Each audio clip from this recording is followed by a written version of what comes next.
Greetings. Happy Wednesday. Welcome to the Steve Deace Show here live and on demand on Blaze TV, radio, and podcast. Steve Deace here one more day in Dallas.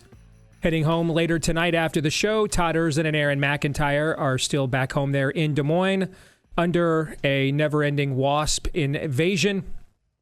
We are brought to you by our friends over at Birch Gold. Did you know, hey, if you think inflation and government spending, money printing caused inflation, if you think it's a doozy now, did you know that there is nearly $1 trillion with a T, $1 trillion of infrastructure and pandemic funds that have yet to be spent? Further devaluing your dollar. But there's hope, all right? A gold IRA from Birch Gold Group is the ultimate inflation hedge for your savings at uncertain times. To see how to protect your IRA or 401k, get your free info kit on gold by texting the word Steve to 989898.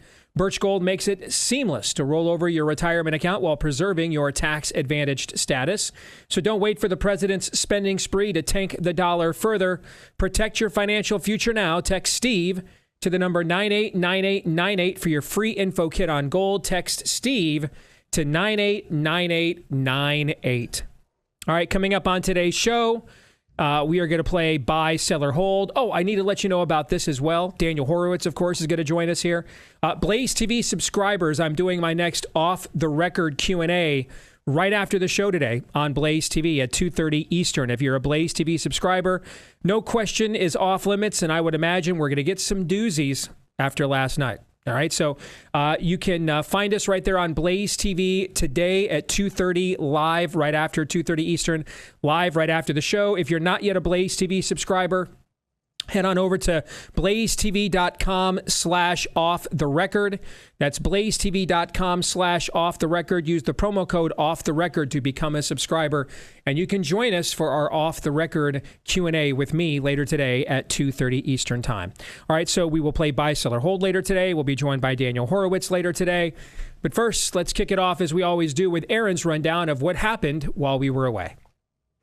What happened while we were away, brought to you by 3-on-1. Last night was now certainly the only presidential debate and only presidential debate to come between Donald Trump and Vice President Kamala Harris. The debate format was supposed to be question, answer, rebuttal, and follow-up, but from about the 20-minute mark on, the debate format for the ABC News presidential debate was something along these lines. David Muir would say, "Former President Trump, why are you such a terrible person?" Trump would respond by saying something along the lines of, "I'm not a terrible person." The moderators would then interrupt, do a factless fact check, and then ask Kamala, "Vice President Harris, Donald Trump just explained why he's such a terrible person. Your thoughts?" To which Kamala would reply, "It's not just that he's a terrible person. He's literally murdering people watching this debate right now at home." It was nauseating. All Kamala did was deliver canned lines, and she did it well. But there were opportunities for Trump to play the Uno reversed card, undo the premise of the questions he was asked, and put Kamala on her heels. Unfortunately, he fell for the bait all too many times and let Harris get under his skin, starting with this. President Biden imposed tough new asylum restrictions. Why did the administration wait until 6 months before the election to act?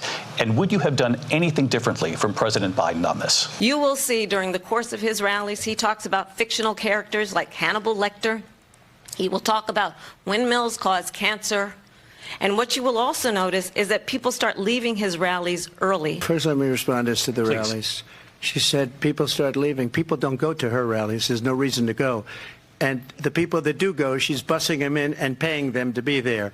And every time Trump seemed to get way off message, Kamala seemed to save him by bragging about endorsees like this. I think one of the reasons why in this election, I actually have the endorsement of 200 Republicans who have formerly worked with President Bush, Mitt Romney, and John McCain, including the endorsement of former Vice President Dick Cheney. And Trump had his share of one-liners. These dictators and autocrats are rooting for you to be president again because they're so clear they can manipulate you with flattery and favors. Putin endorsed her last week, said, "I hope she wins." And I think he meant it, because what he's gotten away with is absolutely incredible. In Minnesota, she went out. Wait a minute. I'm talking now. If you don't mind, please. Does that sound familiar? With no guardrails, because certainly we know now the court won't stop him. We know J.D. Vance is not going to stop him. It's up to the American people. Vice President Harris, thank you. Lindsay? Vice President Harris, in your last run for president. Weaponized, please. This is the one that weaponized, not me. She weaponized. I probably took a bullet to the head because of the things that they say about me. One of the most telling moments of the evening, at least when it comes to substance, was when Kamala was asked point blank, Would you support any restrictions on a woman's right to an abortion? I absolutely support reinstating the protections of Roe v. Wade. You should ask. Will she allow abortion in the 8th month, 9th month, 7th month? Come on. Okay, would you do that? Why don't you ask her that question? Why don't you answer the question? Would you because veto? Under Roe v. Wade, answer the question, would you veto? You could do abortions in the 7th month, the 8th month, the 9th That's month, not true. and probably after birth. that was the first of her obfuscations on basically every question she was asked. When it comes to the economy, do you believe Americans are better off than they were 4 years ago? So I was raised as a middle-class kid. Ultimately, though, there were way too many opportunities for Donald Trump, even 1 versus 3, to call this a win for the campaign last night. But they are who we thought they were, and we let them off the hook. Kamala's failsafe, should she have bombed last night, came through as international pop star Taylor Swift gave her a tepid endorsement. And that's what happened while we were away. All right, Aaron's montage is brought to you by our friends, if this actually loads, over at Trust and Will. And Trust and Will is fantastic. And a lot of you might be thinking, especially after last night, I really need to make sure I update my will and trusts. Might have to learn the hard way what unrealized gains, capital gains taxes are. Absolutely, you want to make sure, plan ahead just in case. All right? And it can be very complicated. And a lot of times you're concerned if you go to a website like this, the options aren't customizable, and maybe you're in a unique situation. When we use Trust and Will, we didn't have any of those issues at all. My wife absolutely raved about it when we updated our situation with them about a year or so ago. You can get 10% off at trustandwill.com/Deace. That's trustandwill.com/Deace to get the peace of mind that you know you're prepared for the stage in life that we all eventually will come to. All right. The death rate remains 100%. So creating your own will or trust doesn't have to be a chore. Protect what matters to you the most in just minutes at trustandwill.com/Deace and get 10% off plus free shipping. That's 10% off and free shipping at trustandwill.com/Deace. All right. I said before the debate last night, if you watched our Blaze TV coverage, there was one goal for me that I thought President Trump had to accomplish in this debate. He could not let Kamala Harris leave the stage being seen as a legitimate presidential figure. And I'm using that terminology precisely. I didn't say as a legitimate president. Anybody with an IQ over 14 and was never, even no matter what we ever did, going to vote for us anyway, knows she won't be president if she gets elected. Whatever the dark forces are that are actually running the country for Joe Biden the last couple of years will be doing the same. She is a construct of those forces. But is that someone that normies could see being president on their screens for the next 4 years? This is why Joe Biden had to go. As we've said on this show many times, it's for Democrats, it's not about procuring the amount of votes that they need. It's about, is there a legitimate narrative that would make that procurement believable? And after everybody saw that the president is openly senile and riddled with dementia, the answer was no. And that's why he had to go. And that's why I said so within minutes of the debate being over here on the Blaze. What they have tried to do is construct a Kamala that until last night, this Kamala had not existed. I live in Iowa, the first of the nation caucus state. We're among the very few people that have actually seen Kamala Harris actively campaign to try to win over voters. Didn't have to do that in California as a Democrat, and Barack Obama's handpicked Freudian slip there, handpicked, anointed. In Iowa, she had to make herself known. She had to meet people, greet people. She had to be off the cuff. She had to be organic, and she could not do it. And she got as many delegates in the Iowa caucuses as I did, as any of you listening did. And right now, if you look at the betting markets, she's about 51-49 to be president, despite the fact not one single vote was cast to put her in this position. No one voted for this. Which indicates the forces we're up against. And I want to get to that in a moment here, okay? But if we're going to fix and win, we have to acknowledge where we are. And you're going to have lots of other places that you can go to today that are going to rub your belly and tell you it wasn't that bad. I'm not going to do that. Other places are going to talk about earrings and everything else. I'm not going to get into any of that. I'm not going to get into the stuff that I can't actually prove. For the same reason I didn't do it when we were pushing back on watching them steal an election. I'm not going to follow Dominion flowcharts that I can't prove when I've got evidence right in front of me. I can, and the clock is ticking. America in key states starts voting next week. The clock is ticking. And at times on the right, there is a conflict between what will monetize for us and mobilize people to join us. And this is one of those times. And I would make a lot more money doing some of those other things. And I'm not going to do them right now because I would prefer, as much as I'd like to make more money doing those things, I have an even higher preference for winning this election so that I don't face daily attempts to censor me out of having a job in the first place. And I'd prefer not to go to prison for what I believe. And so because of that, I'm going to focus on things that we can control. The debate moderation last night was a travesty. It reminded me very much, but in reverse, of Sean Hannity and Ron DeSantis versus Gavin Newsom. I'm not making a moral equivalency, but a situational one. I mean, Hannity brought fact-based receipts, and that deconstructed Gavin Newsom with his questions, and then, Ron took it from there. In this case, I mean, Aaron's only slightly exaggerating in his montage. I'm surprised the question didn't get asked. Kamala, we agree. Madam Vice President, we agree Donald Trump is a terrible, but what are your thoughts? I mean, it was that over the top. I think it was you, Todd, who pointed this out, and I stole it for the Blaze post-debate coverage last night. Everybody congratulate David Muir of ABC News. He successfully passed his audition to be Kamala's press secretary here come January. Those things are all true, but they're also things people say when we're losing. If Trump had done well last night, we wouldn't be sitting here, this entire industry, doing shows on biased moderators. And that's a fact. We'd be promoting him instead. So I'm going to give everybody around me, we get 24 hours to mope about this. It's a game, big game. We took an L.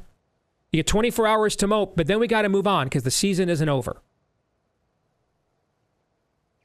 It is 55 days until the election. That's about the amount of time ago it was that Donald Trump was shot in the face.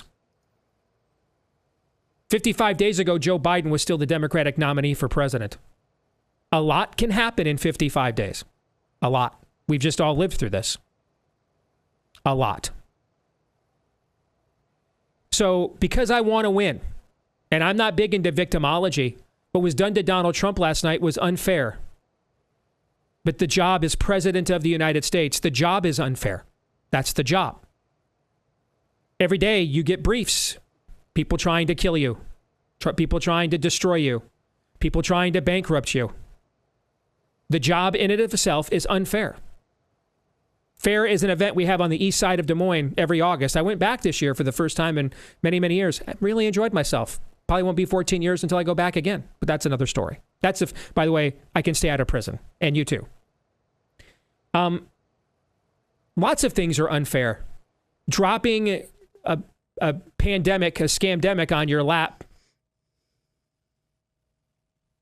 that the very people that are saying, give us the power to fix this are the ones who caused it, totally unfair.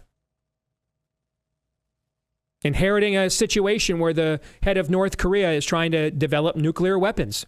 It's unfair. The job is unfair.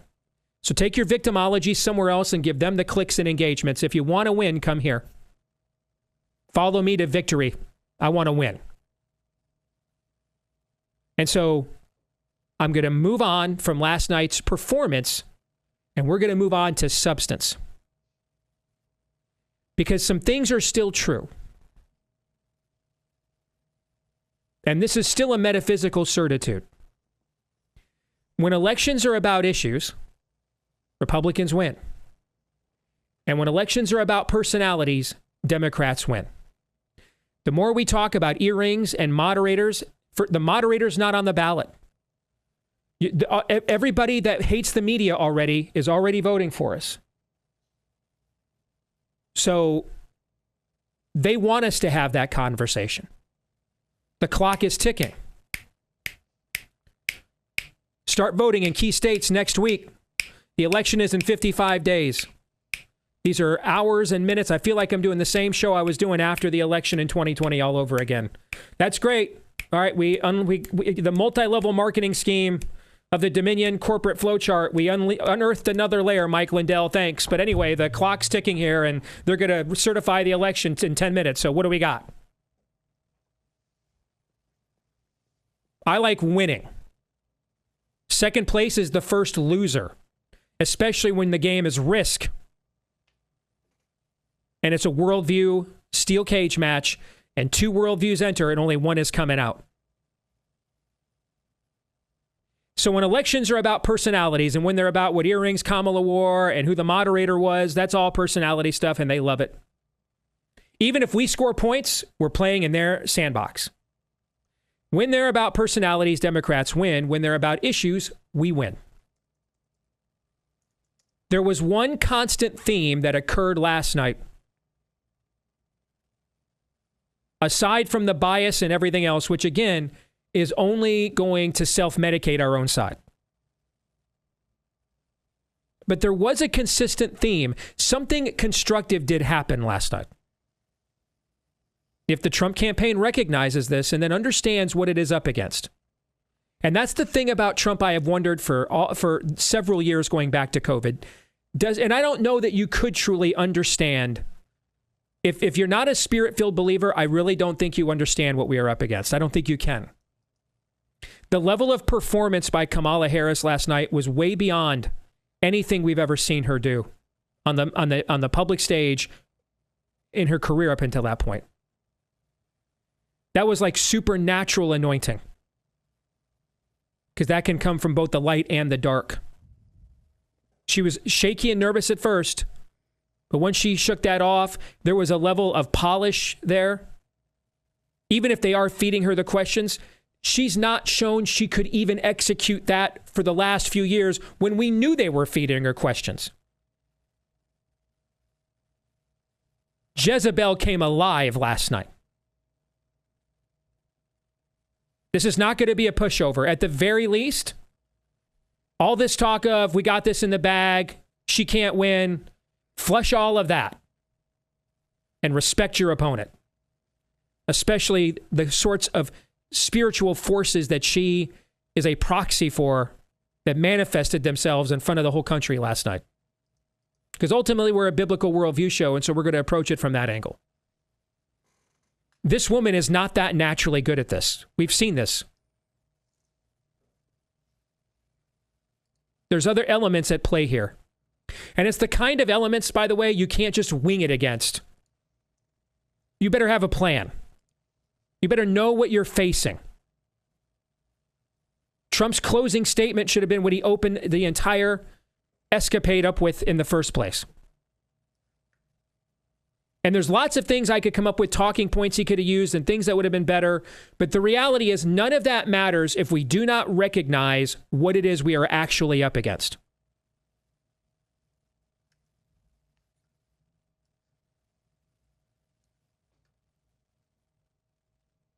There was something constructive that came out of last night if we recognize this. Remove all the demonic flash and sensuality and satiation of your senses. Remove all of that. And peek behind the curtain at the wizard there. And admittedly, it is tough to do, which is why if you're not a Spirit-filled believer, I don't know that you really understand the assault on the senses the Democratic Party is capable of manifesting. Man, you're not going to meme it away, even though I do love the cat memes and keep them coming. But you're not going to meme them away. You're not going to troll it away. You're not going to own the libs it away. Because if that woman, after years of evidence to the contrary that she is capable of that level of performance, can step onto that stage and deliver the way she did last night in that moment, that's not natural. Those are forces not of the seen realm. I absolutely believe that. I think you're seeing spiritual warfare play out in America out in the open. And we need to stop bringing sporks to the OK Corral. A knife to a gunfight would be an upgrade. That's at least got a sharp edge.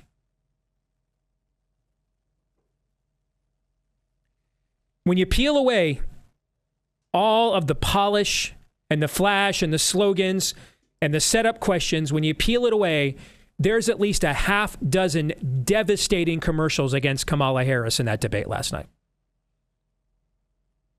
Because if there's a consistent theme that is unspoken so far, it is this. On multiple occasions, Kamala Harris demonstrated no regard whatsoever for the suffering of the American people, which her administration caused, and indicated she has no plan to alleviate any of that.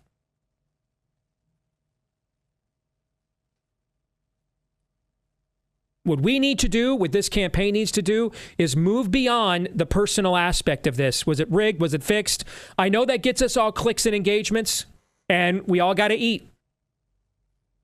So we'll give ourselves 24 hours to mope, complain, and grift. And then we got to go win. Because if this is about the things we're all talking about right now, we're going to lose.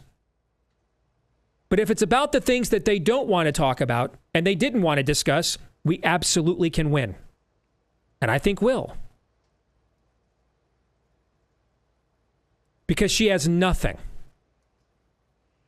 Even on what they perceive to be their strongest issue. Just straight up tell me, do you think we ought to be able to kill babies up till whenever? No restrictions on abortion whatsoever. Just tell me. That could be done on every conceivable issue. We cannot correct last night, which is why I'm not going to go do a post-mortem of should have done this, should have done that. I already did that show anyway last night on The Blaze. Can't fix the past. We can fix what we're doing moving forward. And it is quite likely this is the last debate. I know she already came out and challenged Trump to another debate. I think that's all poker. I can't imagine if they give us another debate, literally praise Jesus for that. That's divine. They wouldn't be that stupid on their own.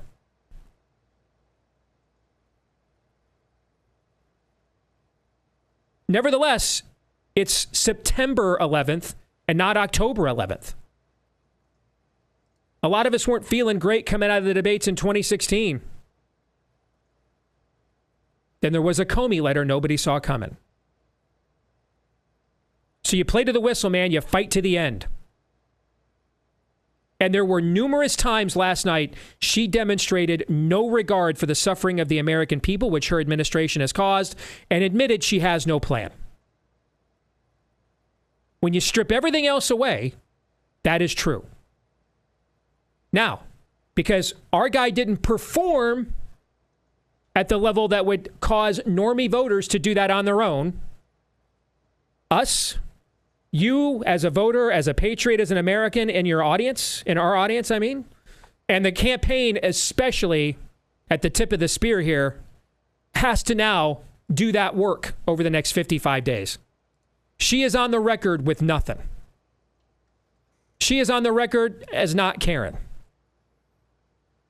That can be way more devastating if it is a coordinated message that is consistently carried out over the next 50 plus days than what went on last night. Because in the end, people still want elections to be about them. And that brings me to my second metaphysical certitude of American politics. Whoever better argues the future wins every single time. Whichever side better argues the future wins every single time. I don't know how. I don't know why. I cannot fix that Donald Trump last night allowed about a 70-30 ratio of defending his own record rather than making Kamala, defend hers. And that started right from the jump. It was one of the first things I tweeted about the debate last night. From the jump, he let it be a referendum on him. I don't know why I can't fix it. I can tell you, being on presidential candidate debate teams, I promise you his team did not tell him to do that. Sometimes they're just human beings, man, and nobody's perfect. Greatest hitter that ever lived. His greatest season ever, he failed 6 out of 10 times. It's hard. But, to quote the great prophetess Scarlett O'Hara, tomorrow is another day. There is a treasure trove of material from this debate last night if this campaign will exploit it. And if our movement/industry will do the same, and if all of you will do the same in your worlds, in your platforms. Over 80% of you have a Facebook account. About 25% of you have an X account. Should be more, frankly. All of you have a voice. All of you have relationships. All of you know a normie. All of you know a complacent. All of you know a, I don't know. What was her plan? What was the admission of what they've done wrong that they're going to do differently? What was it? And that needs to be absolutely hammered over the next 50 plus days.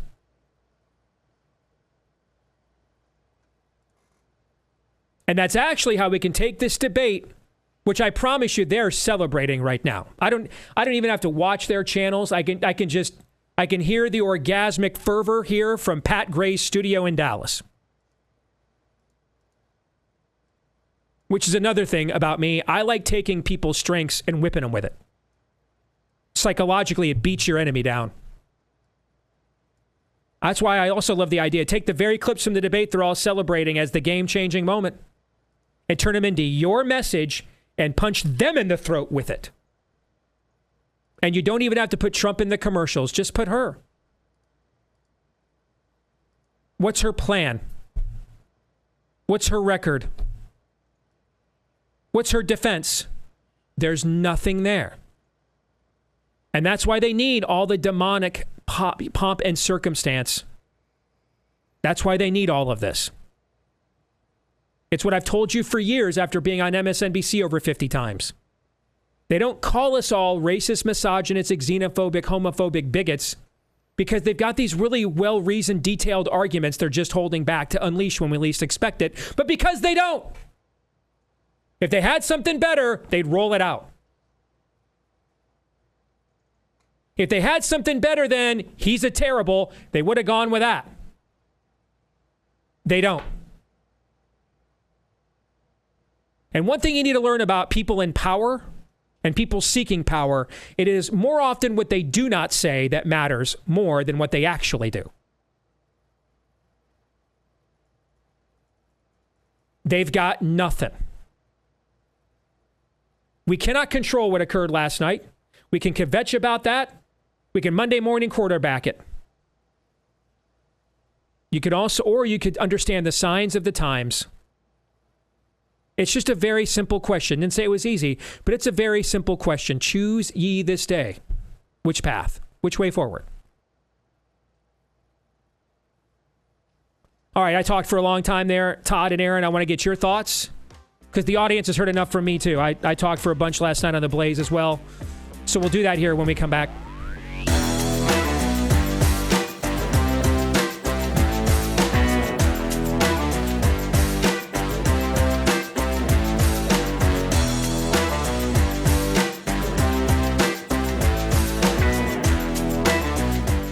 Well, if last night's debate was anything, it was a heck of a promotion for My Patriot Supply. Straight up. All right, get their 4-week emergency food kit from My Patriot Supply. That's 2,000 calories plus per day. That's breakfast, lunch, dinner, even drinks and snacks, everything you need to keep going just in case what's happening around us. The decline and fall of this once great civilization keeps going as well. All right, so right now, you can't beat it. Get the big discount, $50 off the 4-week emergency food kit right now from My Patriot Supply. Comes with sealable packaging that stays good for up to 25 plus years. Free shipping as well. All right, preparewithdace.com is where you want to go. They'll send it to you as fast as humanly possible. Even faster than Democrats can harvest ballots. That may be too much to ask, but it's pretty fast. Preparewithdace.com is where you want to go. Again, that's preparewithdace.com. All right, just to reset, I thought the former president had one goal last night, overarching theme. He could not allow her to get out of there and be seen as a credible presidential figure. Unfortunately, they achieved that objective in my view. That's going to make our job here the next 50 plus days harder than it was before the debate. Not impossible, but harder for sure. Okay. And that means we've got to recalibrate. We got to be ABI, always about issue. Or, is that right? Yeah. Always be about issues or something like that. Okay. I'm verbal processing. Work with me. But we got to get back on issues. And there is a ton of issue messaging there that can be exploited. And again, we can't control what the campaign will do. We can't control what the candidate will do. And I like a lot of what the campaign has done the last few weeks, by the way. Keep doing more of that, okay? But we can control what we do. You have influence. There's at least, everyone within the sound of my voice, there's at least one person you have influence with. At least one. At least one. So it's got to be about issues, and issues that speak to people's hopes for the future. And there's a treasure trove of openings that Kamala Harris provided us last night, because she demonstrated for 2 hours last night. She has no regard for the suffering of the American people, no self-awareness about the role her administration played in causing it, and no plan to undo it. We need to focus on that. Clear through the clutter. All the demonic pomp and circumstance. Let me give you a movie analogy. Let's go to one of my all-time favorite films, Raiders of the Lost Ark. The Kamala campaign is the dude in the street with the robes and the fancy curved swords doing all this, you know, and the crowd, the normies, they're on the streets of Cairo, they're fixated with it. Okay? What a show. It's flash and dash. It's got my attention. It's triggering my senses and my flesh. And then there's that infamous moment where Indiana Jones and they ad-libbed this scene, by the way. Harrison Ford had to pee. Wasn't in the script. And then Lucas and Spielberg loved it so much they left it in the film. But Indiana Jones this guy's just working himself into a lather, and the crowd's all ginned up, just grabs his gun, shoots the guy, and moves on. That's what we need to do, proverbially speaking, with issues. All this is going to go on, and it's going to get people's attention. We cannot allow it to distract our own. Get right back to issues. Right back to issues. All right, gentlemen, what are your thoughts? Okay. Listen, vis-a-vis the candidates, as you know, I said I was surprised Kamala was going to do this debate at all. The press would let her get away with not doing it. We've fallen that far. But as I said earlier, once she decided she was going to do it, one of two things was true. Either the fix was definitely in for her, or she had no shot. And it's clear that the fix is in. She, to her credit, understands the art of the deal better than Donald Trump, at least vis-a-vis debating is concerned. Once again, she did what she had to do. She memorized the line. She was scripted. I was confident she wasn't going to have a bad debate because she was just going to stay on target. My concern was what would happen with him based on past performance. And here we go again. The biggest thing I definitely learned, though, is about it's not just the moderators, it's the machine. Because starting somewhere last week, again, when I actually asked if I could talk again and change my opinion because news broke in real time about the sentencing hearing for Trump getting moved back after the election, I said, well, maybe the numbers coming in really are darker than we understand. And what we really need to appreciate with this election is what they know and what the enemy plans on doing with it. We're always playing defense. Because last time in defeating Trump, think about a big budget movie. Steve will like this. They had a huge budget last time and lots of years to ramp up. I mean, they're doing Russian collusion, they're getting out all the best script writers, and then they go on and COVID. That was a huge movie production to get him out of here. This time, it's kind of bare bones, you know? Price of milk is really high, things like that. We're scrimping, we're saving. We weren't quite sure what happened with, I mean, one day they're saying, no, what, Biden, he's fine. Don't ignore those videos. He's really healthy. And the next time Tapper and company pull off and just kind of let things go. Okay, but that was clear now that was by design. They absolutely wanted him out. The thumb was on the scale the entire time, and now you saw what you saw last night. The entire system, in terms of the big question, Steve, margin of cheating, do they feel like they can, is this too big a lift? That's the language I've been using. Steve, you related to a mob hit, rightly so. Can we get away with this? The answer, resolutely, is absolutely they think they can. That's one truth we absolutely have to deal with. There's the margin of cheating, huge. The level of dedication to all of the players, even though this sequel has a minuscule budget compared to last time, they're all in. That's the biggest thing I learned.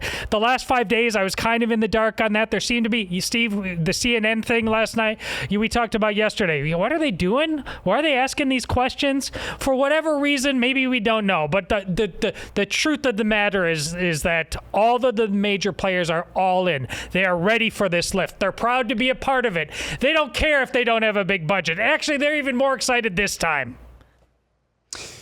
It's funny you give that analogy, Todd, because I was going to make an analogy from last night to a big budget movie. And you remember in Avengers Infinity War, towards the end of the movie, and some of the Avengers are on the planet Titan, and they've sprung an ambush on the mad Titan Thanos. And these Avengers, I think Tony was up there, Spider-Man was up there, and they almost have the gauntlet off of Thanos. Almost. And Star-Lord, Peter Quill, comes and he's got Thanos on the ropes. And then Thanos gets under his skin, reminds him that he killed Gamora. And that whips Peter Quill, Star-Lord, into a rage. And they were this close to preventing the carnage that was to come. But because one guy let Thanos get under his skin, and Kamala is no Thanos, but the system definitely is. That ruined everything. Was the story over then? No. Was it this close to ending there? Yes. And was the job a lot harder after that moment because one guy let Thanos get under his skin? Yes. That's kind of what I see from last night. The march just got a little bit, actually a lot of bit harder after last night. There are things, we could sit here at the end of the day, and this could just be an outlier debate. We could sit here at the end of the day and say, look at the ratings that come in and say, hey, there was only 50, 70 million people who watched this. A lot of people, tens of millions of people, but really not on par for a presidential debate in a general election. We could sit here at the end of the day, 100, 110 million, which would be a little bit more than, I think it was 80, 100 million for the Biden-Trump debate. 80 million. Yeah.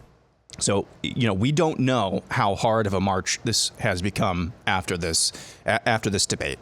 One thing I'm not sure about, because Kamala's people are out there this morning, the campaign is out there this morning, from what I've seen anyway, saying we want to do another debate. Is that rhetorical flourish?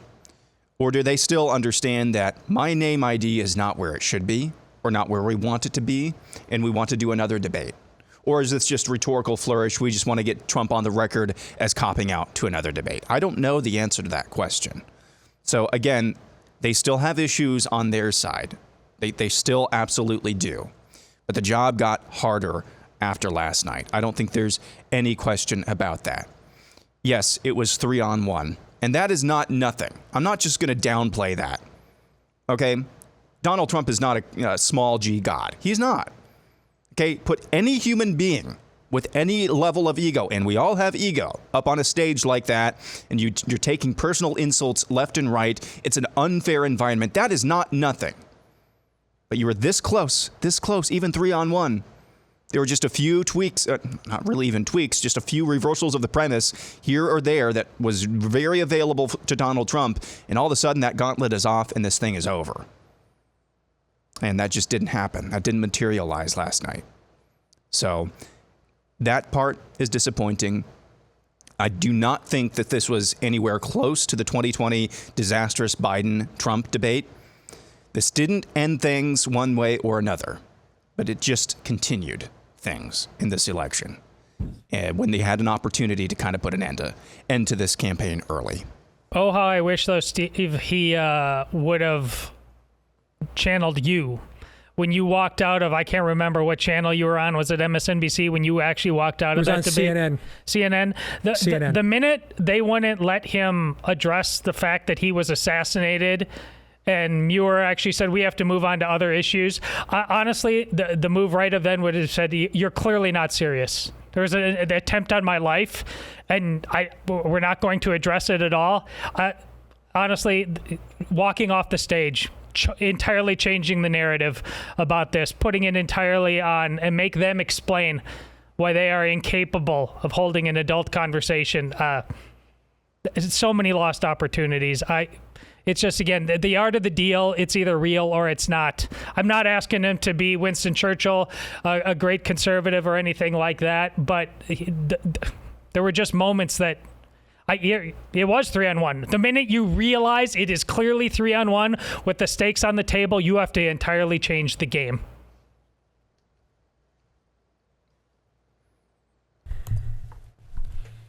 I don't even know what to say to the fact we are wondering the day after why Donald Trump, of all people on planet Earth, seemed to be put on his on his back foot or stammered by the idea that the moderators were going to gang up on him.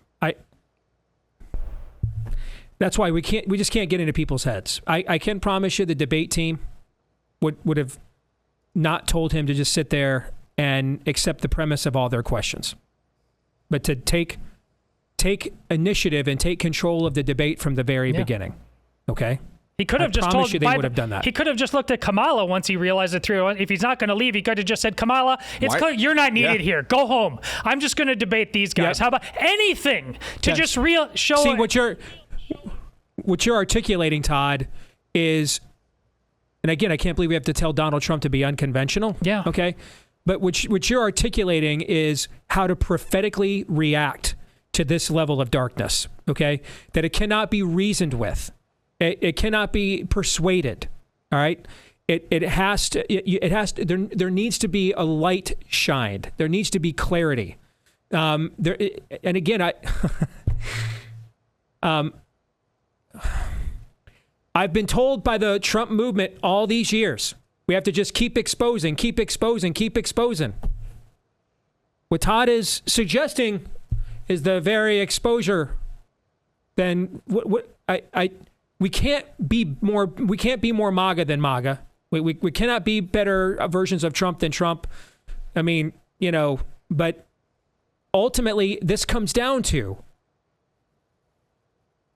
and there were little things I saw in the primary that I thought they still don't get it. Remember they held a meeting with a bunch of press people during the primary, a bunch of Trump campaign people, Jason Miller and a bunch of them took a bunch of the mainstream media people out for steak dinners in Milwaukee to give them Oppo research on DeSantis and stuff, like they were our buddies. Okay. I just, at some point, I don't know. I can't explain how they're trying to put you in prison. They're trying to kill you. They're trying to take your family's fortune. They're putting your supporters in prison. At some point, I don't know what more they have to do, and I shudder to contemplate it. We're going to accept the fact it is a zero-sum game. And I don't know what more needs to occur for that to happen. Okay?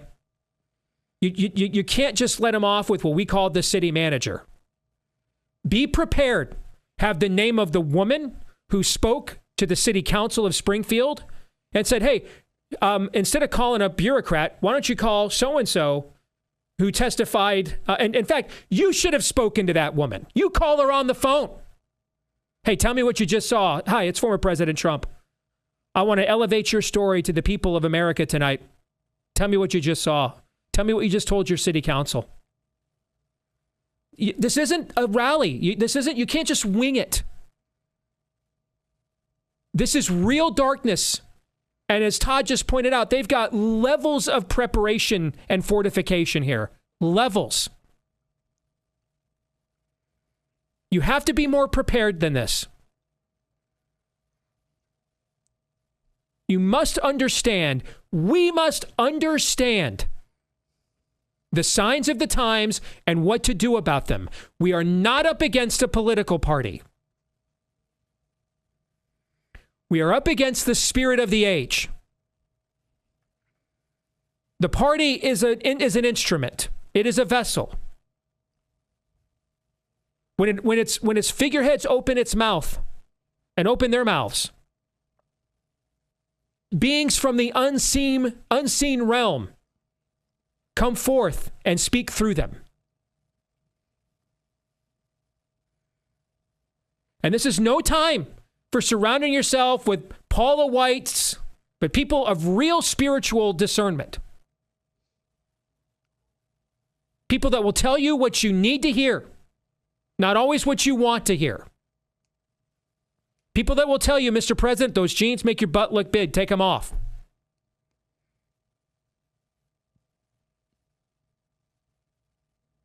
We need to stop coddling him.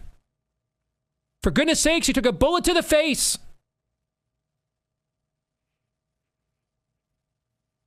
We're counting on you, sir. Tens of millions of people in this country. Hundreds of millions of people across the world. Their hopes are in you. That's not going to cut it. You must do and can be better.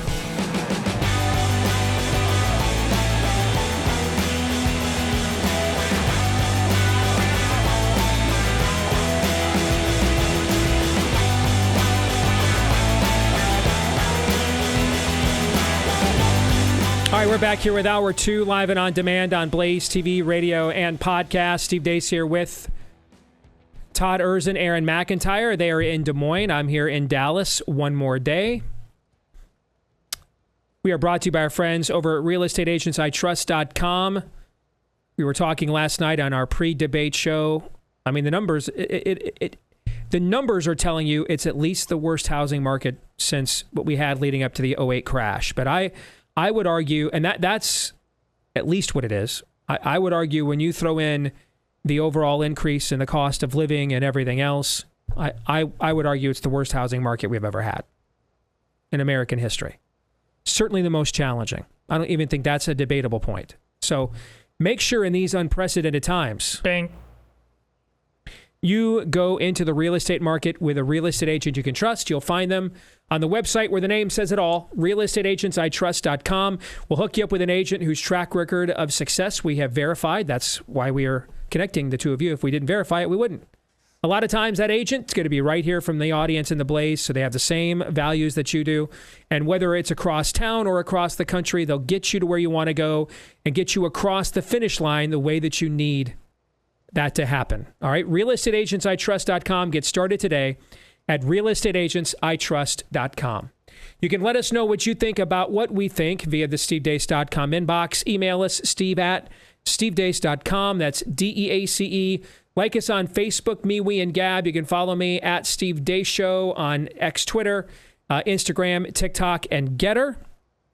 And then if you listen to the podcast version, if you wouldn't mind, please leave us a 5-star review. Thanks to all of you who have. We're less than 300 away from 10,000, so on iTunes anyway, so let's get there. You can also hit subscribe, or if you are on iTunes, follow. That'll assure that every time we do a new episode, it shows up in your podcast feed every single time. And I want to remind you, we're soon going to be migrating all the stuff from our old YouTube page to our new one We're trying to see if we can reboot our YouTube account because of all the censorship we've had there over the last few years because of our work on COVID and some other things. So if you would not please mind and help to share this far and wide, subscribe to our new YouTube page at Dace Show. At Dace Show on YouTube. We have over 50,000 subscribers on our original YouTube page, which I know sounds like a lot, but in our business and given the size of this audience, it's not. All right. It's pretty pedestrian. So we're starting all over again. At Dace Show is where we would like you to subscribe to us on YouTube. That's at Dace Show. All right, let's get to it. Let's play buy, sell, or hold. Aaron has your submissions. Todd and I have yet to see them. We'll see them now. We will get through as many of these as we can. What remains, we will get to in the overtime today. Todd, you and I will decide, are we going to buy it? Are we going to sell it? If we decide to hold, then I think I've come up with the most painful penalty for your emasculation that I have conjured yet. You will be forced to rewatch that debate last night while Lindsey Graham sits on your lap. That's got to be a violation of the Geneva Convention. That has to be. Has to be. So I'm proud of it. All right, Aaron, fire away. All right, we'll begin with Developing My Thinking, who sent this at around 3 p.m. yesterday afternoon. Kamala did what she needed to do in order to keep this within the margin of cheating. Trump got off message too much and let her and the moderators get under his skin. He sent that at 3 p.m. yesterday. I hate him. Yeah. I hate him. But I'm buying it. But I hate him. Yeah, there was general agreement amongst all of us days ago, late last week, that Kamala was not going to do terrible. She was going to accept the art of the deal, that she needed to at least come across as being able to speak in complete sentences. That part wasn't shocking to me. It's always about Trump. He is the weather. Once again, but the weather blows hot and cold, and sometimes a flash flood moves. You just don't know. So I think he's absolutely right, but a lot of us were tracking this way beforehand. All right, next up we go to G. Harmon, who says this quote from Calvin Coolidge is still true today. Quote, "It is much more important to kill bad bills than to pass good ones." Oh, I mean, I think given where we are today, I'm not sure that even goes far enough. I mean, I'll buy that. But I will tell you right now, it is way more important to undo the wickedness that's already been done than to plan alternatives. I mean, if we leave in place the fundamentals of what's been done in this last generation, and try to live and sustain this American experiment with those bulwarks in place, I mean that's not foundational. That's paper mache. So if anything, I would say that what Coolidge says there doesn't go far enough for the era in which we live, so I will buy. God bless Calvin Coolidge. I'm selling. This is a different ball game. Okay, it's not the Roaring 20s anymore. People resent being a citizen, living in the West. The GOP that we elect to Congress for some time now waits for anybody and everybody to do their job for them. So it's like I can't passing a good bill. That's not even part of the conversation with these guys. We can't even if we already, and Steve has rightly pointed out, waxing nostalgic for Ronald Reagan, and the movie just came out and he told you it left him a little sad. Going back 60 more years isn't going to be helpful either, okay? By the way, I got as if last night wasn't painful enough, I woke up this morning to a text from Congressman Chip Roy telling me that it looks to him like any idea Republicans were going to fight over immigration, the SAVE Act, or the budget before the election looks like that's dead. Next, we go to James Miller, who has the top 5 Springfield, Ohio restaurants. Number 5, no. Harrison's. I need this to be good. Number 5, Harris's Jamaican Duck House. Number 4, Tampon Tim's House of Horse. Number 3, Biden's Old Haitian Feline Buffet. Number 2, Harris's Spicy Kitchen Hibachi Grill. Number 1, Kamala's Kitten and Greens. Sal. Okay, I needed to be better. I do. I needed that to be better. But I'm going to buy it because I'm a lover, not a fighter. But it needed to be better. Sal, number 2's good. I'm just mad that I like number 2. That's really all we've got apparently in our arsenal. Sal. Next, uncontested 2, Dace 2, I should say, Electric Boogaloo. While Kamala didn't necessarily lose the debate, she also didn't provide any real substance either.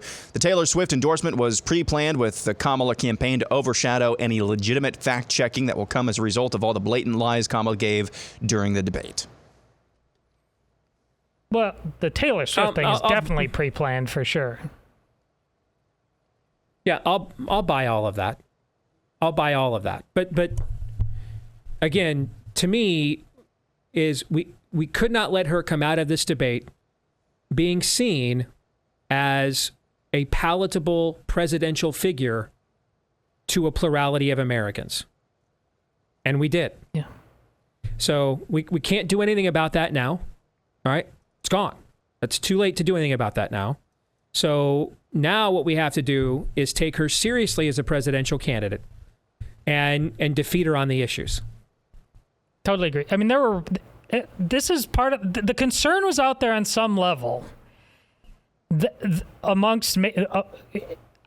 just said a couple days ago, this is not an aspirational election. This is about the right is clearly worried about underperforming at the polls. Well, I think the left was starting to as well for various reasons, because they thought maybe she was Dementia Joe, the Redux, without dementia, just for being stupid at the age of 55 or whatever she is. And that's why Steve's point is so salient. She comes out of this looking like, at the very least, she's not chud.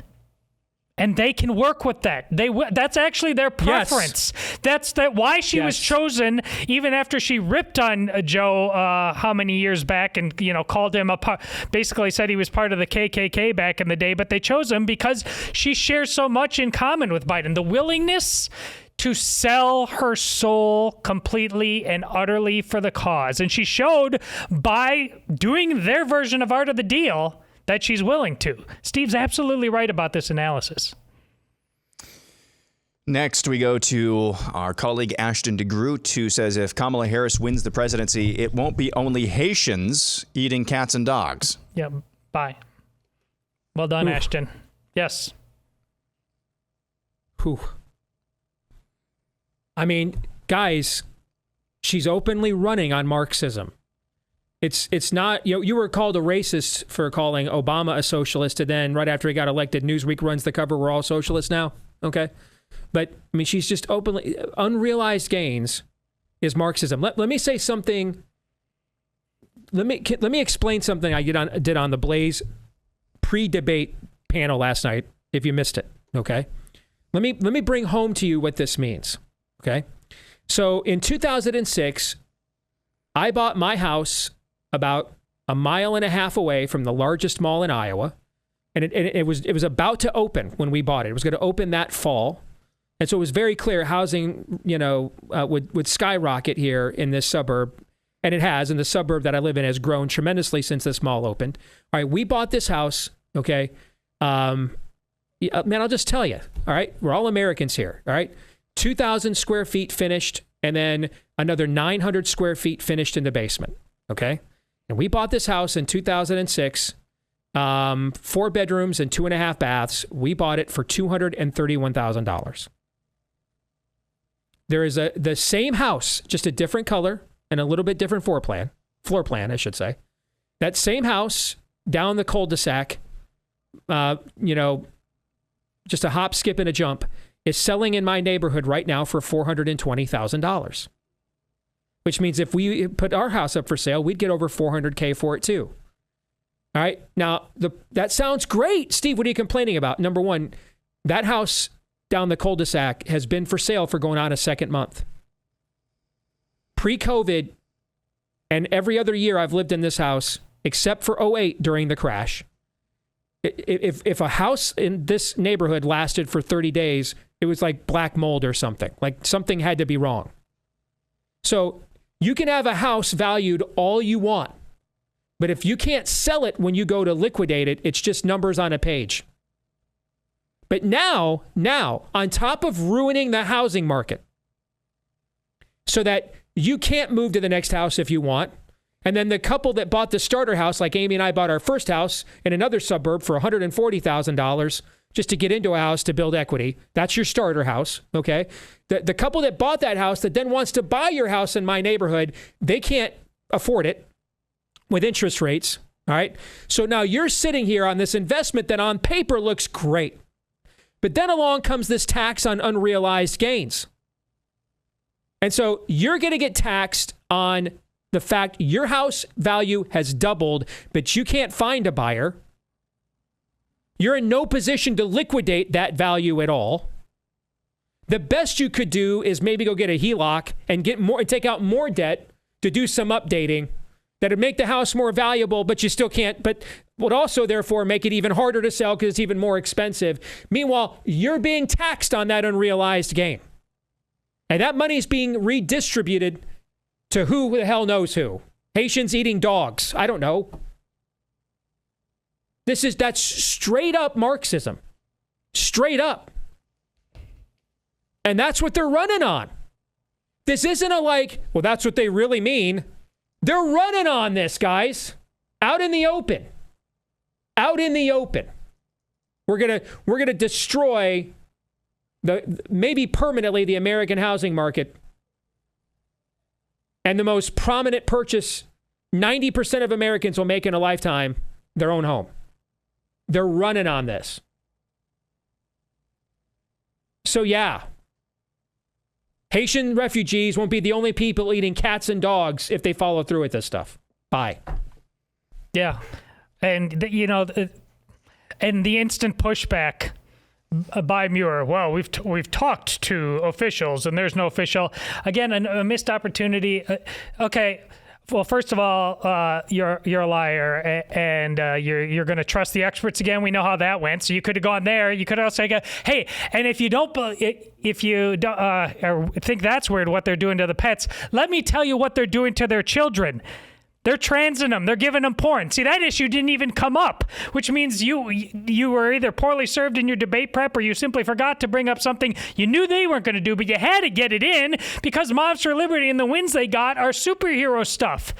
Again, this is what Ashton is so important in bringing up, expanding this way beyond the joke. Fine, it's a meme, but the meme has to do with existential truth, and you didn't go there.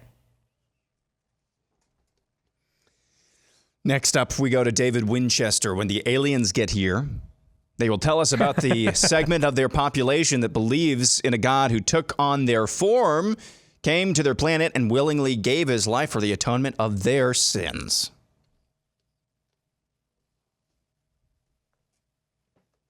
But, Todd, I'll let you answer first.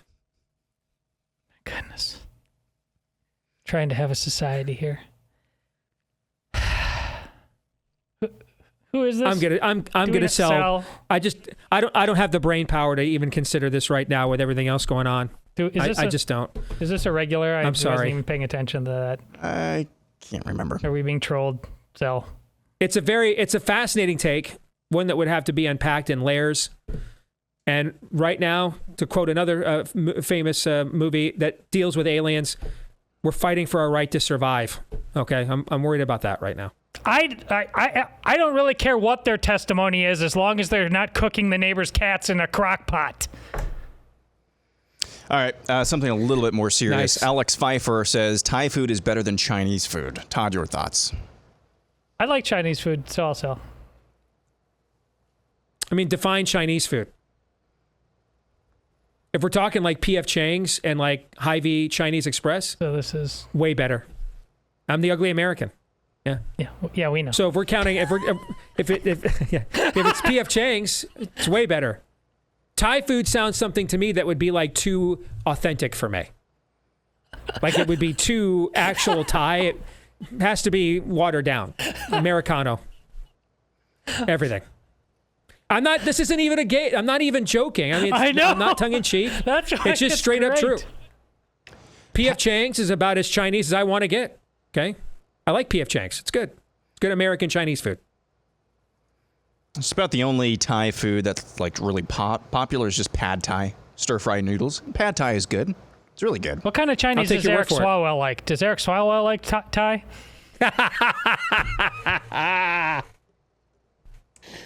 I think we know that he is a connoisseur of Chinese cats. Next, we go to S. Born Again, who says Todd will decide to join the sports bro culture before Steve gets to speak at CPAC. That's good. That's good. Guys, okay. That's a mind scrambler right there. That is a mind this one isn't. scrambler. This one's way easier than the Aaron, help me. How many more times do I have to make this? At least once more. I am one of them. Guys, it's amazing. You just come back at me harder. What? You're probably watching your daughter's soccer game right now. Yes, I am. Because it's my daughter. Okay? I haven't formed a religion around it. It's my daughter. But I'm trying to save this thing for the sports bros. I can't be more honest about this. I am so over the target about this. And I've been open and transparent about exactly what I'm trying to do. I'm trying to save you from yourselves. Okay? This is Todd's. Help me help yes. you. Help me help you. You're all ruining this. You are. And you have big, shiny idols. And yes, a lot of you are the one, I work hard and I teach my kid about Jesus, but you still have a big, shiny idol that you won't acknowledge. And you let it run your life. And you care by the emotional energy you spend on this more than anything that you demonstrate on anything else. So, guys, I am a sports bro. How many more ways but you're ruining it for all of us. And I'm sure I'm going to have to explain it again. Will I, Aaron? Is that a hold? At least one more time. The CPAC thing, guys, just never happening. Never. But this was a good one. This was a good one. And I think that Todd's help me help you was fantastic. So I'll whatever Todd's answer was is my answer. What was your answer, Todd? Sell? We're screwed. That's what my answer was. Okay. All right. I'll buy that. Yes. Let's go. Big Blue says the entire New York Giants front office and Daniel Jones will be off the team the day after the season ends. Sorry, Todd. Bye. Now, Aaron, I didn't watch the off-season Hard Knocks with the Giants. Neither did I. Did you watch any of this? No. I saw a couple of clips and I was like, the Giants wanted this out there. I mean, it's just, so I do remember when Brian Daboll went to the playoffs in his first year in New York and became kind of a celebrity, and whichever member of the Mara family owns the team now warned him. I heard an interview he gave where he said, I warned Brian, though, you're only one season away from, being fired in this town. Well, that's probably coming. They could have drafted one of the young quarterbacks last year, and they didn't. And they went with Daniel Jones instead for reasons only Allah knows. So it'll cost a lot of people their jobs. This is one of my favorite proofs of the whole sports bro theory is that they talk all year about how this is the greatest time of the year and how sad they are when it's over and how great it will be when it gets here. And then 2 weeks in, the level of woe and lamentation and despondency about how nothing matters anymore and what's the point? Guys, again, you just keep telling me that I'm right. All right. Next, we're going to go to the Forrester, who says being shocked that ABC moderators ganged up on Trump is like being shocked that Haitians are killing cats and dogs. Whew. Yeah, I mean, I'll buy. I mean, you have to have a plan for that. You have to anticipate that. And I would argue it did not start early. I would argue that he has a big persona. And it's an intimidating one to a lot of people. And I think that if he had come in right from the jump and grabbed this thing by the throat, that you would have seen a lot less of that. Okay.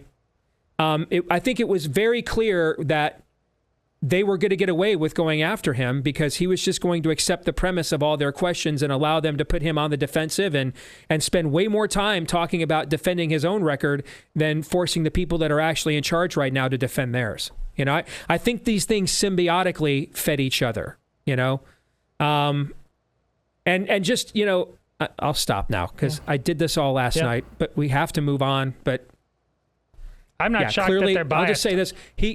He clearly did not have a plan, or he's incapable of executing the plan that he was given, because some of the people coaching him in this debate, like Tulsi Gabbard, we have seen are demonstrated effective at debating her, and he clearly didn't follow whatever they told him.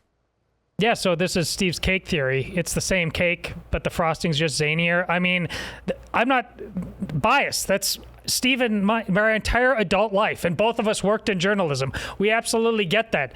But if we're going to hand this whole thing over to Trump, are we supposed to still be losing to these losers like we did back in the day? See, that's where it's exactly the same. I'm not shocked that they're biased, but I'm just not wired to ever not be shocked that we keep losing to these guys. Try anything different. Anything. And even he wasn't willing to do that. Next up, we go to Joel CSA, who says the cops that detained Tyreek Hill will all get fired. Hill will receive the Congressional Medal of Freedom and awarded the key to the city for speeding down a road and not complying with the police, because that's the type of thing that would happen in a fallen world. Did you see the body cam footage, Steve? I have not. I'm aware of the story. I just don't have the capacity to get involved in it. But that sounds like the likely outcome to these kinds of stories these days, so I'll buy. Yeah. I'm selling, both sides are wrong, but as the officers actually told Tyreek Hill when he was race baiting them, he said, we're brown people too. And they were. Everybody was an a-hole. They had relatively thick Hispanic accents. Everybody handled the situation poorly. I think they're going to ultimately just make this thing go away. Next, Todd Erzin is my spirit animal, has this one. Top 10 non-animated 1980s fantasy movies. Number 10, Legend. Let's just buy, sell, hold, whole cloth this thing. Number 10, Legend. 9, Excalibur. 8, Lady Hawk. 7, Gremlins. 6, Time Bandits. 5, Dark Crystal. 4, Labyrinth. 3, Highlander. 2, The Never-Ending Story. Number 1, Princess Bride. I'm selling. I have no bandwidth for that list right now. I'm sorry. I don't. I've never seen Lady Hawk. I've seen the rest. I hated The Never-Ending Story as a kid, even though the theme song is very famous. But, I mean, if I was putting together a list of 80s fantasy movies, the average person, those movies are probably all on there. Or at least 7, 8 of them are. So I'll buy. I don't think, Excalibur is an incredible film. Gremlins is an incredible film. Time Bandits is underrated. Labyrinth is underrated. Highlander is a cult classic. And The Princess Bride is an all-time cult classic. I think the rest of those movies are kind of average, but they are quintessential to the time, so I'll buy. All right, next up we go to Joel. Buy, sell, or hold this meme. A decrepit human, a downcast human, says to Jesus, a visage of Jesus, stop giving me your toughest battles, to which this visage of Jesus says, the enemies I gave you are fat, retarded, infertile demon worshippers that make no attempt to hide their true nature or deceive you, and all you have to do is oppose them, like not even physically attack them, just ridicule them, and they'll all be humiliated.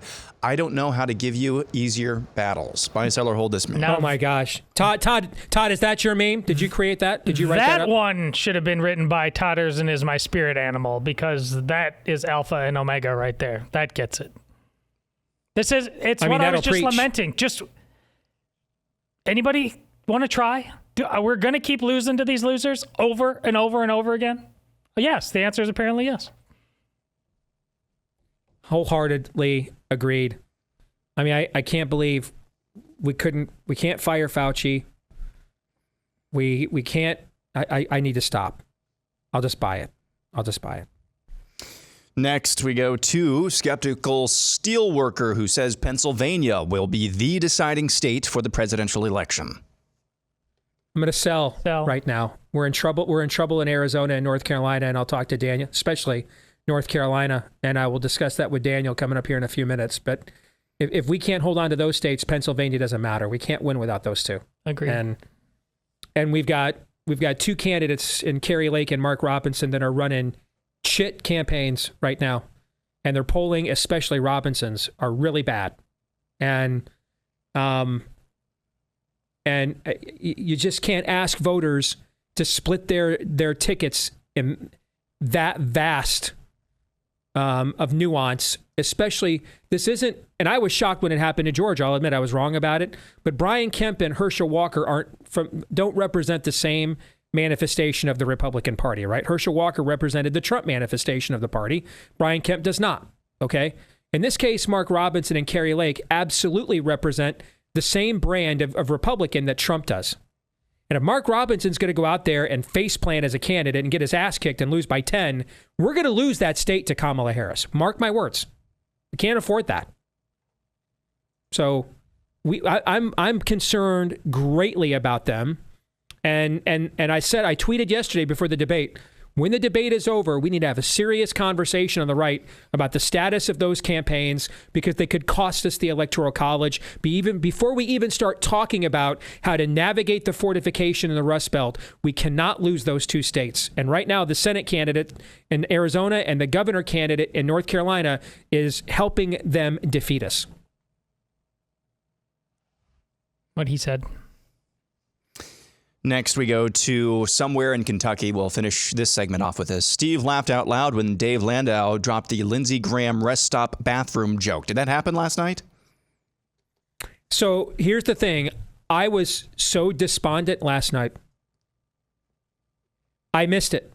And I didn't know about it until my daughter Anastasia, she tagged me in a post that Dave had done that. So Dave, thank you. I wish I would have heard it. I missed it, but thank you for doing that. I appreciate it. Thank you. I'll sell, though. I didn't hear it. I'm sure Jill Savage liked it. You know she did. All right. She's going to join us on the Day Scoop Friday, by the way. But Daniel Horowitz is going to join us next. Stay tuned.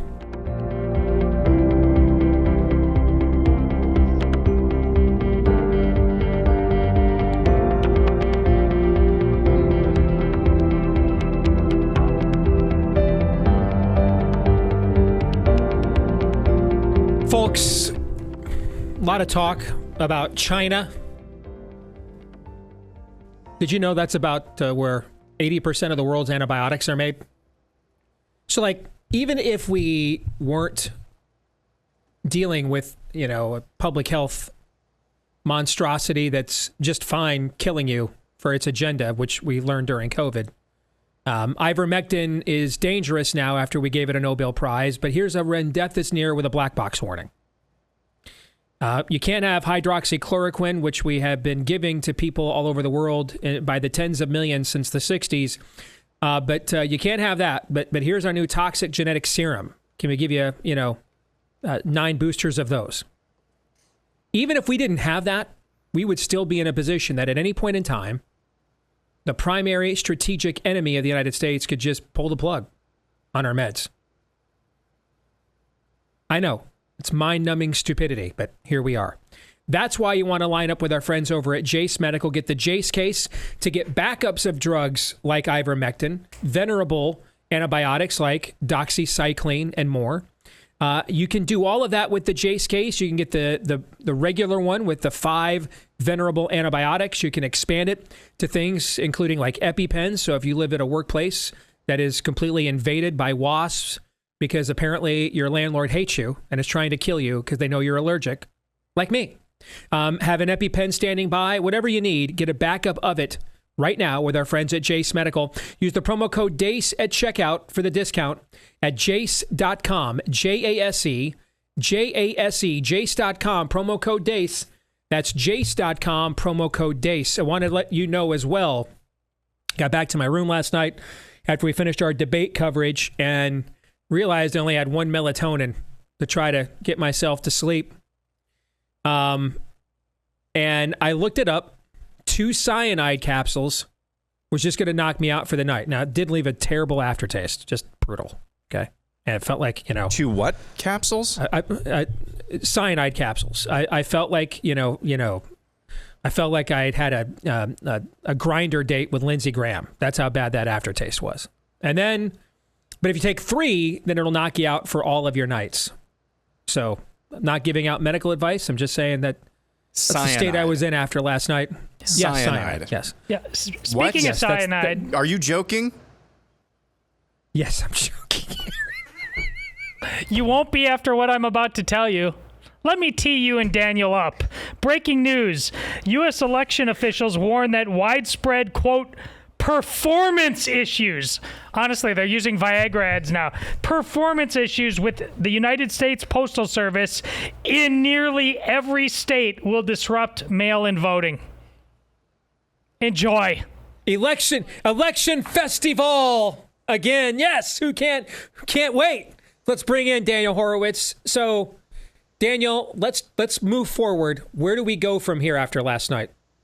Where do we go? Steve, it's very simple. We could crash and burn and wake up with a hangover November 6th, or we can wake up and begin preparing for a red state insurance project and policy that, frankly, we need to be doing anyway. And if God gives us a miracle and Trump wins, it's not like that's negated. The bottom line is we have to stop lying to ourselves. We have to realize that at the end of the day, everything that happens henceforth in the presidential election is really out of our hands, okay? There's the die is cast. You're not going to change a guy 78 years old with that personality. You're not going to change the ground game that they have or don't have. You're not really going to change the image.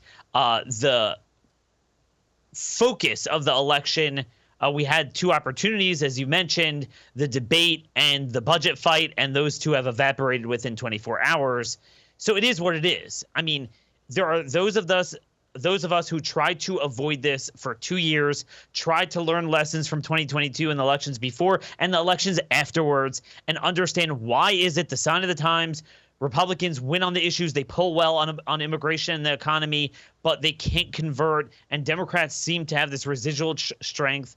Why, oh, why, oh, why? Oh, look at the polls. Biden might be losing, but then at the same time, we tell our colleagues Biden's going to be swapped out. We didn't prepare. It is what it is.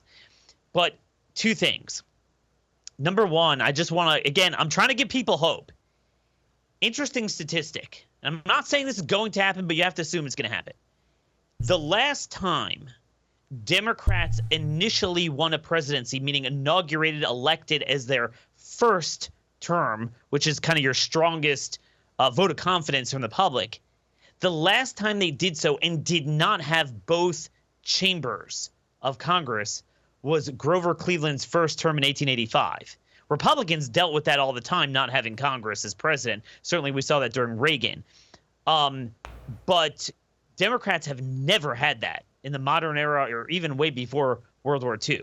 It is most likely that if Harris wins, Republicans will have 51 seats in the Senate.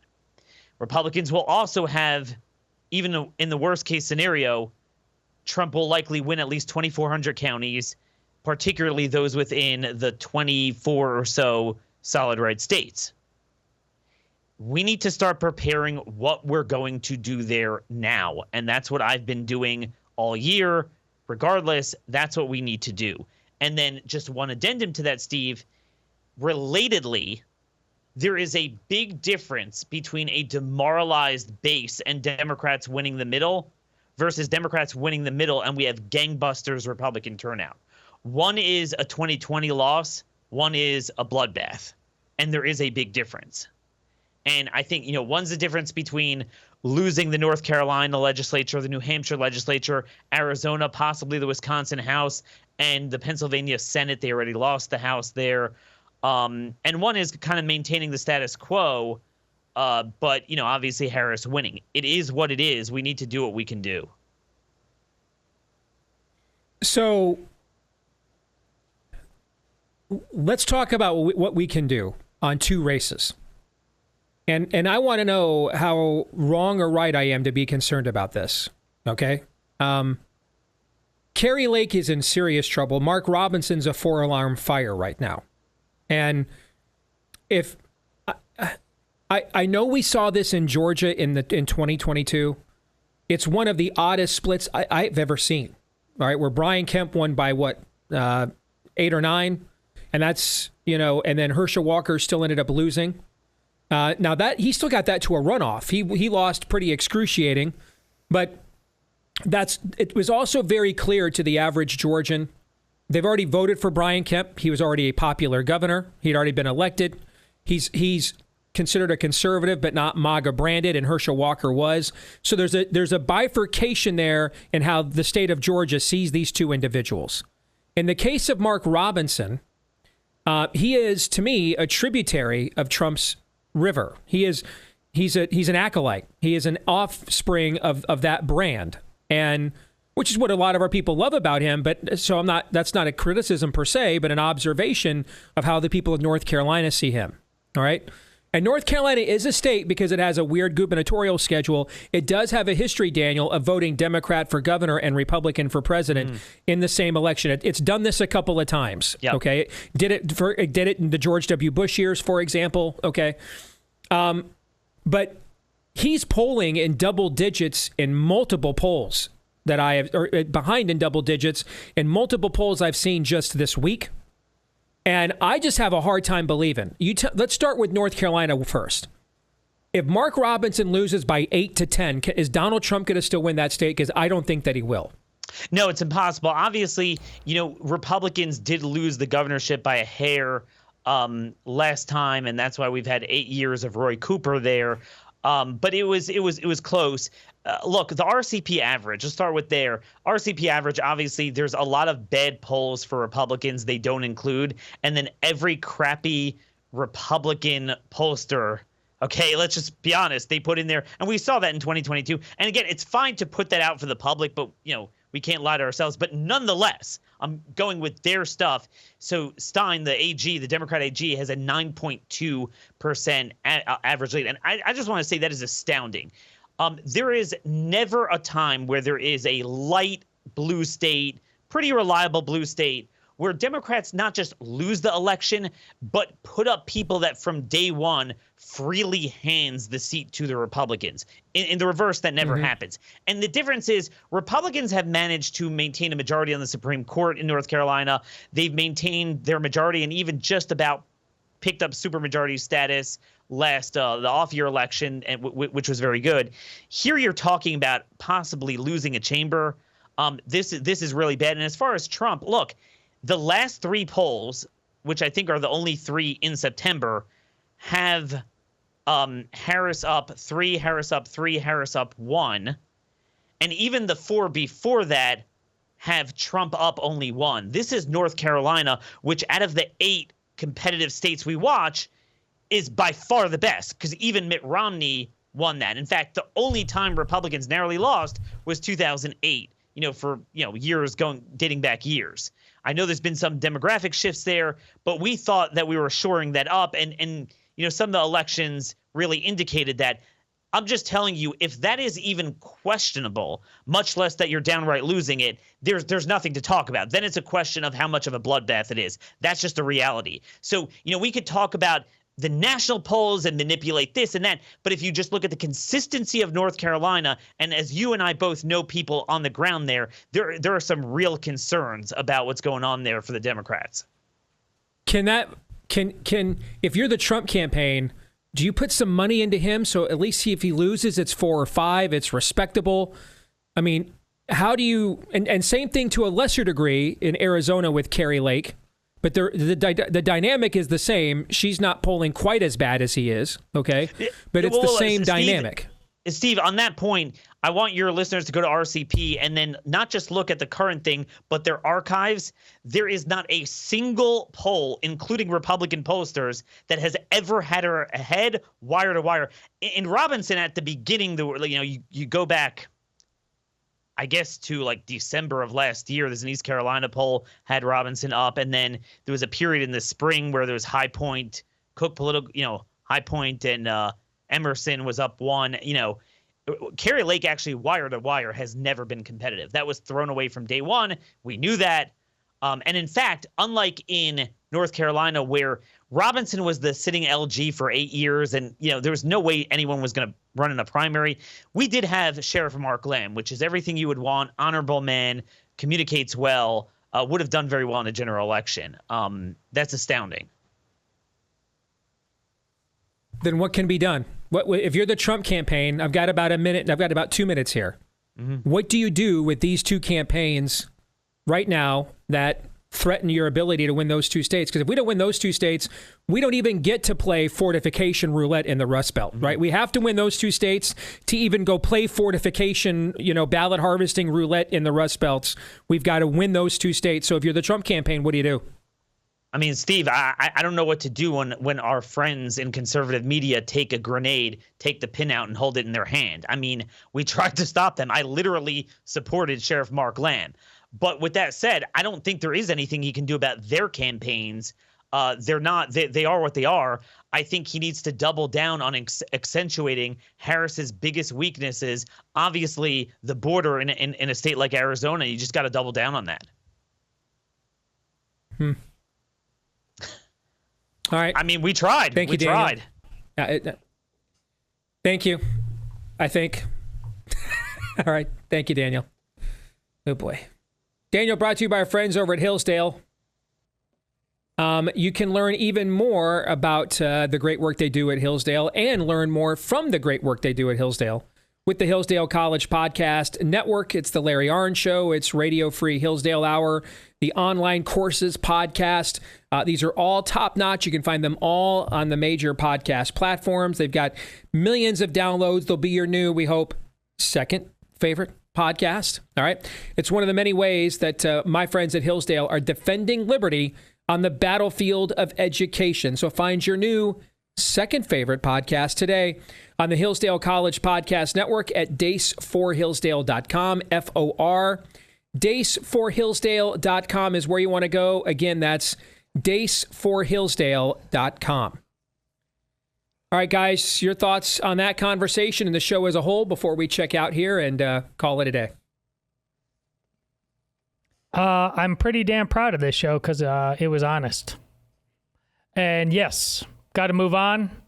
Whatever quarter this is, got to move on to it. The past is the past. But if you're going to move on, first you got to be honest about what transpired. And I'm proud of the work we did today. We're doing our best. And I just hope and pray that the people who have the power to craft, form, and carry out narratives are doing their best as well. And I'll just leave it at that.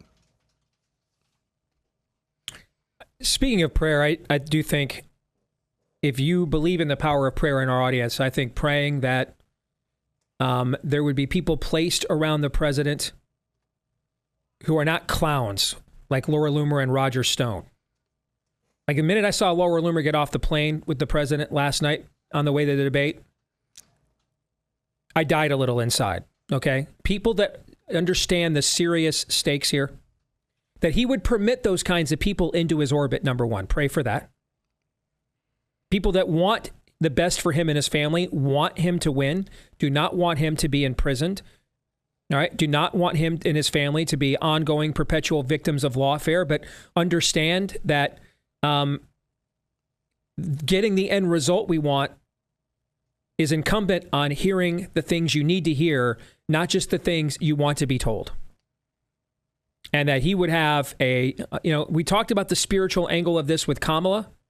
You just literally watch Jezebel come alive. But there's a spirit of haughtiness here too. And that can lead to foolishness. And that's working against us on our side. Understand what we're really up against. Understand what we're doing right and what we're doing wrong. Have the discernment to be willing to understand those things. And then the humility and integrity to then act upon them. And so I think you could definitely pray for President Trump where that is concerned and for the advisors around him. He would listen to them if they give good counsel, that he wouldn't if they don't. Because we're not wrestling against flesh and blood here. We're not. There are things in the flesh and blood we just need to be able to do to wrestle with them.